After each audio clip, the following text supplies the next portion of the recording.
Bom dia! Vamos para mais uma parte dos nossos estudos sobre o cânon do Antigo Testamento. Bom, dando continuidade àquele vídeo que eu já postei, o que é o cânon parte 1, agora a gente tem o cânon parte 2. Eu vou começar falando sobre aí as influências do Agostinho de Hipona, sobre a formulação do cânon aí utilizado, que foi utilizado pela Igreja Cristã durante muitos séculos, né, até o século XVI, lá no Concílio de Trento. Em reação a São Jerônimo, a atitude oriental sempre se firmou que os livros convertidos em canônicos fossem aqueles priorizados no cânon da língua hebraica. E isso, em comparação com o cânon ocidental, vai ser priorizado o cânon que advém lá da Septuaginta. Então, a formulação completa do cânon católico vai ser por ocasião do Concílio de Trento, quando a Vulgata de São Jerônimo, que é a Bíblia em latim do Jerônimo, vai ser a Bíblia oficial da Igreja Católica Romana, enquanto que o cânon protestante vai ser adotado lá pelo mundo oriental, lá pelo cânon da Bíblia hebraica. Os orientais mais tarde mudaram o parecer quanto ao ponto de vista do Concílio de Trento, tá? Não vou discutir aqui a questão do cânon do Novo Testamento, que não é nosso foco aqui agora. Queremos estudar mais a fundo o cânon lá do Antigo Testamento, tá? Então, assim, quais são os critérios para a definição de um cânon? Essa é a pergunta que eu quero fazer para vocês neste momento. Quais critérios? O que é necessário para que um livro se torne canônico? Em que coisa a igreja se apoia para definir o cânon dos livros sagrados? Como que a igreja faz para definir se esse é um texto sagrado ou não? O texto B é sagrado e o texto C não é sagrado. Nós lemos nas páginas do Antigo Testamento citação de muitos livros que não foram canonizados. Exemplo, as crônicas as crônicas dos reis de Judá, as crônicas dos reis de Israel, o livro do profeta Natã, o livro do profeta Agade. Esses livros não foram canonizados, e vários outros, né? Se fosse canonizar todos os livros, até não seria possível, porque os judeus, os sábios, os rabinos lá do primeiro século, eles estipularam determinadas normas para que um livro fosse canonizado. A norma pétrea aí, máxima para canonização é que um livro veterotestamentário ele não poderia entrar em desarmonia com o que ensina a Torá, isto é, os 5 primeiros livros da Bíblia, Gênesis, Levítico, Números e Deuteronômio, tá? Então, em que a igreja se apoia para definir o que são livros sagrados, livros canônicos, livros divinamente inspirados por Deus? A primeira resposta precisa de uma reflexão. Nos é dada pelo último concílio, segundo a qual é a mesma tradição que fez a igreja conhecer o cânon dos livros sagrados. Tá? Porém, a tradição precisa, por sua vez, de critérios para ter certeza de qual tradição se trata. Por exemplo, se esteja em jogo a tradição apostólica ou simplesmente a tradição eclesiástica.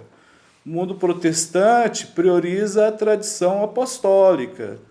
O mundo católico prioriza a tradição eclesiástica, que foi muito forte lá na região de Alexandria, no norte do Egito. A escola, né, de interpretação, de estudos dos textos sagrados nos primeiros séculos. Né? Tinha uma em Antioquia, de vertente histórico-gramatical, e tinha uma em Alexandria, que tinha uma vertente mais de cunho alegórico. Mas a de Alexandria ela se desenvolveu muito no aspecto da eclesiologia. Tá? Então, por isso, a tradição da Vulgata ela tem ganhou mais força do que a tradição aí de adotar o cânon judaico. Esta é a questão dos critérios de canonicidade, que foi objeto de disputas, sobretudo a partir do século XVI, com o Erasmo e com os protestantes. O Erasmo humanista escreveu, né, fez a tradução do Novo Testamento grego e escreveu obras aí que é estudado nos cursos de educação, sobretudo nos cursos de pedagogia. Né? Filosofia, eu não sei se ele é tão estudado quanto no da educação. Influenciou bastante, né? O Elogio à Loucura e Civilidade Pueril são os 2 livros mais lidos aí. E tem sido tese de doutorados de muitas pessoas da área de doutorado em educação. O Erasmo de Roterdã espalhou as dúvidas dos primeiros séculos sobre a origem apostólica de alguns livros da Bíblia, principalmente do Novo Testamento. Né? Hebreus, Tiago, Judas, Apocalipse, algumas perícopes. Né? Perícope significa parágrafo, texto que tem começo, meio e fim. O Erasmo lançou dúvidas sobre alguns desses textos, tais como os de Marcos 16, do 9 a 20, Lucas, capítulo 22, 43, João, capítulo 7, 57, 8 a 11. Essas sessões foram submetidas aí posteriormente ao juízo dos padres e, na primeira sessão, pastores protestantes, luteranos, no Concílio de Trento. Tá? Então, nesse concílio, depois de ter exibido o elenco definitivo da Bíblia, ele declarou: se alguém não aceitar como livros canônicos, como livros sagrados e canônicos, esses livros inteiros, com todas as suas partes, assim como se é costume lê-los na Igreja Católica, e se encontrem na edição antiga da Vulgata Latina, e desprezará as preditas tradições, seja anátema, decreto 1501 do Concílio Tridentino. Então, assim, como tinha padres e pastores, o Lutero considerava secundária essas relações aí dadas pelos padres nesse concílio. Tá? Por exemplo, em relação ao testemunho dado a Cristo, os mesmos escritos rejeitados por Erasmo colocavam no fim de sua tradição na Bíblia que o Erasmo fez para a língua alemã. Ok? E assim, o Lutero foi movido por um evangelismo muito radical, né? Um apelo muito radical à questão do evangelismo, e até mesmo das Sagradas Escrituras, que uma das sustentações do movimento protestante como um todo que é a sola scriptura, que é a Bíblia manual de regra de fé e prática. Então, o Lutero considerava que o critério determinante para reconhecer um escrito canônico fosse o seu urgere Christum, ou propor energicamente fazer valer Cristo. Então, não só sola scriptura, mas solos Christus era uma das bandeiras aí do movimento protestante. Dizia Lutero sobre o cânon aí que nós adotamos: isso não ensina Cristo, não é apostólico. Mesmo se ensinasse Pedro ou Paulo, vice-versa. Isto que anuncia Cristo é apostólico, mesmo se o fazem Judas, Ana, Pilatos ou Herodes. Em resumo, o Lutero era determinantemente favorável a um cânon de cunho cristológico, tanto do Antigo como do Novo Testamento. As profecias do Antigo Testamento deveriam ter uma característica cristológica, uma interpretação. Cristo é o centro de toda a Escritura canônica, tanto do Antigo como do Novo Testamento. Tá? Enquanto os adversários faziam valer a Escritura contra Cristo, nos fazemos valer de Cristo. Urgemus Christum, né? Contra a Escritura. Então não podemos negar que a fixação de um cânon para a igreja, né, já que a gente tem diversos cânons e é um conflito aí denominacional, né, um cânon protestante, um cânon católico, um cânon da Igreja Ortodoxa Grega. Então a gente vai ter essa intriga, essa disputa, esse conflito aí dentro do cristianismo, né? Não há adoção de um cânon único, há a adoção de vários cânones, vários textos aí com livros a mais ou com livros a menos, tá? A Igreja Romana, que é a que nós conhecemos aqui no Brasil, ela fez opção pela tradição. Aí lá no Concílio de Trento ela acrescenta para a definição do cânon 2 argumentos: o uso de ler determinados livros da Bíblia na igreja e a sua presença na Vulgata Latina. Então, na verdade, esses 2 argumentos servem para dizer que se reconhecem como canônicos aqueles livros que a tradição da igreja lê. E a tradição da igreja lê 1 Macabeus, 2 Macabeus, Tobias, Judite e etc. Essa é a tradição que a igreja adotou, defendeu e continua, né, até hoje nessa perspectiva. Tá? Então, a tradição dos primeiros 3 séculos, os próprios critérios aí de canonicidade, eles são 3. Né, para ser canônico, tem que ter autoridade apostólica, enquanto os livros escritos pelos apóstolos ou por seus colaboradores diretos. Tem que ter a ortodoxia dos escritos, enquanto conformes à regra de fé, ou seja, a fé transmitida pelos apóstolos e professada na igreja apostólica. Então, a catolicidade dos escritos, enquanto reconhecidos por todas as partes ou maior parte da igreja. Então, repitamos de novo aí a pergunta: de onde vem a certeza para a igreja sobre os livros canônicos? Né? Foi a pergunta inicial que aí eu tentei resolvê-la aí nesse diálogo, nessa apresentação para vocês.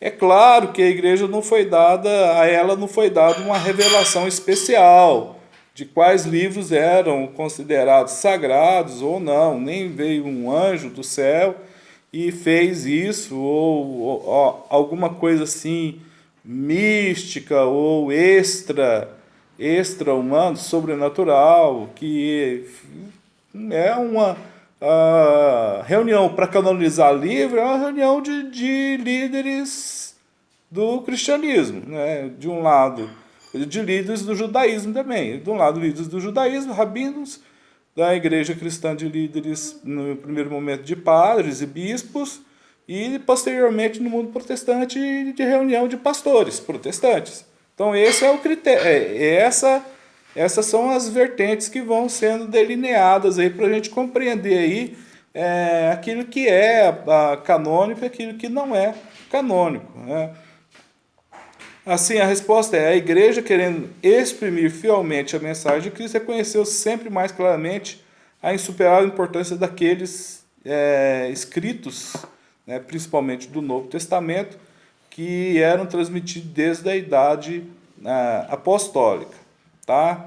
Então, nessa parte, eu tentei trabalhar com essa resposta. A segunda questão é a questão do cânon no cânon. Né?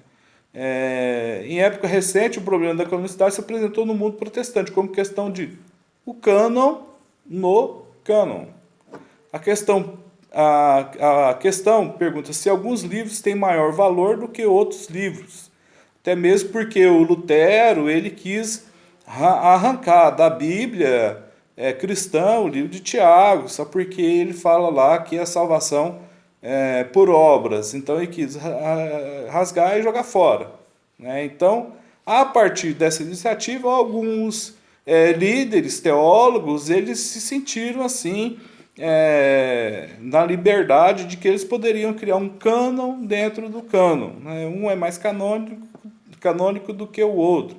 Ou mais canonicidade, menos canonicidade. Eu acho que cânon é cânon, cânon é cânon, não tem mais e nem menos. Tá? Mas, vamos aí, estamos tratando de história e de seres humanos que erram, que fazem escolhas, né? Nós vivemos das nossas escolhas. Então, a liderança cristã, ela fez escolhas, né? Concordemos ou não, essa liderança fez escolha. Então, voltando para o Lutero, em nome da pureza do Evangelho e a capacidade das Escrituras de comunicar os solos Christus, né? Sempre vou pegar essa questão da reforma, atribui um papel secundário aí, ó. Olha, que eu falei para vocês. O Lutero tinha dificuldades com o livro de Tiago, de Judas, né? Judas é um livro tanto quanto enigmático mesmo, Hebreus, o próprio Apocalipse, né? É difícil compreensão e assim sucessivamente. Ao lado disso, no nosso século, nós temos aí teólogos como o Harnack, né, que vai formar a teoria do protocatolicismo, segundo a qual, em alguns escritos do século II, se encontrariam traços característicos do catolicismo com respeito às concepções do ministério ordenado, dogma e sacramentos. Para esse estudioso alemão, significa que uma degeneração iniciou quando o cristianismo se aliou ao helenismo. Né? O helenismo é lá da filosofia. Tá? Com o Alexandre o Grande, ele fundiu as culturas gregas, a cultura ocidental e oriental nas suas conquistas terrenas. Então, isso nos remete a esse período, mas há nesse período, então, uma difusão mundial aí da filosofia. A igreja teve que dar uma forma rígida à sua concepção de ministério, a sua doutrina e disciplina. Né? Então, aí ela vai entrar por essas questões mais racionais aí da filosofia. Né? De certa forma, nós somos e pensamos e agimos a partir daquilo que os gregos nos forneceram de conhecimento. Muita coisa se produziu acerca de conhecimento depois, mas eles são pioneiros nesse quesito. Tá? Né? E hoje a Grécia, né, é um país secundário. Não produz brilhantes intelectuais como outros países aí têm contribuído. Pelo menos eu não conheço, e se tiver alguém que pensa diferente, me perdoe-me pela minha ignorância. O Bultmann, ele era um proto-catolicismo. Ele teria que começar já no Novo Testamento, especialmente com as cartas de Timóteo e Tito. Para o Bultmann, o Novo Testamento refletia uma multiplicidade de concepções dificilmente conciliáveis entre si, e por isso a unidade interna do cânon bíblico se torna problemática. Outros engêneros discípulos de Bultmann, né, vão individuar outros elementos proto-católicos no Novo Testamento, como o enfraquecimento da atenção escatológica nos escritos de Lucas e a exclusão de interpretação privada das Escrituras. Claramente aí o Bultmann vai ir contra esse tipo de interpretação privada, né? Particular, individualizada das Escrituras. Tem que ter uma interpretação mais coletiva, por mais gente pensando sobre ou acerca aí daquilo que é o cânon, que é texto sagrado. O Caserman e o Koserman, né, vão sentir a necessidade de individual, centro do Novo Testamento, para estabelecer uma hierarquia no interior dos próprios livros bíblicos, ou seja, um cânon no interior do cânon, né? Então eles queriam tratar, né, todos esses que eu estou discutindo agora, tem livros que têm mais prioridades do que os outros livros aí da Bíblia, né?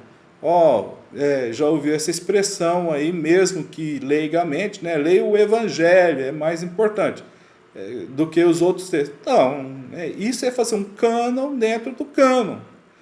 Todos são importantes. A partir do momento que foram canonizados e você aceita como manual de regra de fé e prática as Escrituras, não tem um menos e um mais. Todos eles estão em pé de igualdade. Todos eles são divinamente inspirados por Deus.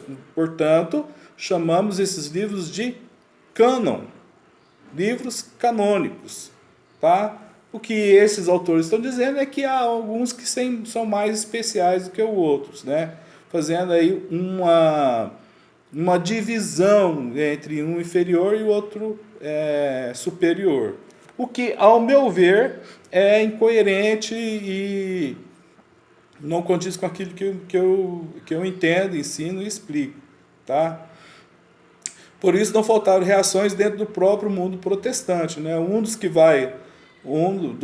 que vão levantar aí contra esse cânon dentro do cânon é o Cullmann, tá? Ele vai qualquer escolha dentro do cânon é necessariamente subjetiva e arbitrária. Não tem uma regulamentação geral ou coletiva de estudiosos do texto bíblico. Por isso ele propõe que a história da salvação seja o elemento unificante de toda a Bíblia, né? Nem mesmo católicos fogem dessa questão também, e eles brigam entre eles esse cânon dentro do cânon, né? Quem é que tem mais autoridade? Ou o Novo Testamento tem mais autoridade do que o Antigo Testamento, o cânon do Antigo Testamento, inferior ao cânon do Novo Testamento. Não existe nada disso, meus irmãos. O cânon, ele é igual, palavra revelada do único e verdadeiro Deus, tá? Então, às vezes as pessoas tendem a fazer inferiorizar uma parte em relação à outra. O fato da igreja, a igreja se referir ou dar preferência a determinados textos da Bíblia, como diz o Dei Verbum, né? Ninguém esqueça que entre toda a Escritura, também no Novo Testamento, o Evangelho se sobressai. Até porque, se você pegar o D.A. Carson, se você mesmo for lá nas Escrituras e ler, o Novo Testamento ele repete mais de 500 passagens do Antigo Testamento. O Novo Testamento é uma repetição que é aplicada à pessoa de Cristo. Então, não vejo como sustentar esse raciocínio de um cânon sendo inferior a outro cânon. O que afirmamos, católicos, não é a questão do cânon no cânon. Por isso poderia ser uma nova linha aí, né, dentro do mundo cristão, de neomarcionistas, né, o gnóstico lá. Mas precisamos reconhecer que nós hoje temos condições de entender, né, as verdades explícitas nas Sagradas Escrituras. Então, palavra para concluir, todos os livros bíblicos, em todas as suas partes, eles não contradizem entre si. Muito pelo contrário, eles oferecem uma epistemologia logicamente defensível por séculos. Não é por anos, mas por séculos. Então, a exigência de interpretar a Escritura partindo do seu centro hermenêutico reformado, né, protestante, que é a vertente cristocêntrica. Mesmo Antigo como no Novo Testamento, nós temos um cristocentrismo aí, e isso é que faz ser esse texto sagrado, faz ser o texto bíblico, o Antigo e Novo, ser canonizado, tá? Que a igreja, que você, que eu, que nós permaneçamos fiéis aí a todo o cânon das Escrituras, sem essa de menosprezar determinados textos ou sobrevalorizar outros textos canônicos. O cânon é um só, é o cânon das Escrituras, que são os livros divinamente inspirados por Deus. Você tem uma ótima etapa de estudos, que você aprenda, se enriqueça na graça e no conhecimento do nosso único e suficiente Salvador.